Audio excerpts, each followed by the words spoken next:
Cough syrup प्रकरणामध्ये FDA पुण्यात मोठी कारवाई करताना दिसत आहे। मध्य प्रदेश राजस्थानमध्ये 19 मुलं दगावली आहेत। महाराष्ट्र राज्याचे अन्न औषध प्रशासन सतर्क आहे। खोकल्याच्या औषधांची निर्मिती करणाऱ्या कंपन्यांची तपासणी आता होणार आहे।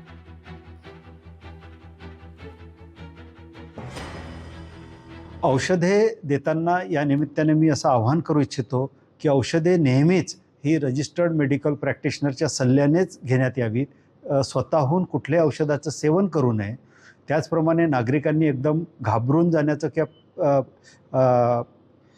पॅनिक होण्याचं मुळीच कारण नाही। मार्केटमधली बहुतांश औषधे ही चांगली आहेत।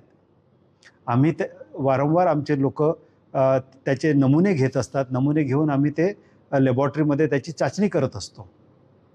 त्याचप्रमाणे आपल्या विभागामध्ये जे उत्पादक आहेत, जे सुद्धा सायरपचे उत्पादन करतात, आम्ही त्यांचेसुद्धा तपासणी करण्याचं एक मोहीम राबवत आहोत आम्ही। आणि ते लोक खरोखरच औषध उत्पादन करताना योग्य घटकांचा वापर करतात किंवा नाही, हे याचीसुद्धा आम्ही पडताळणी करणार आहोत। लोकशाही मराठी ऐका, पहा, जागरूक रहा।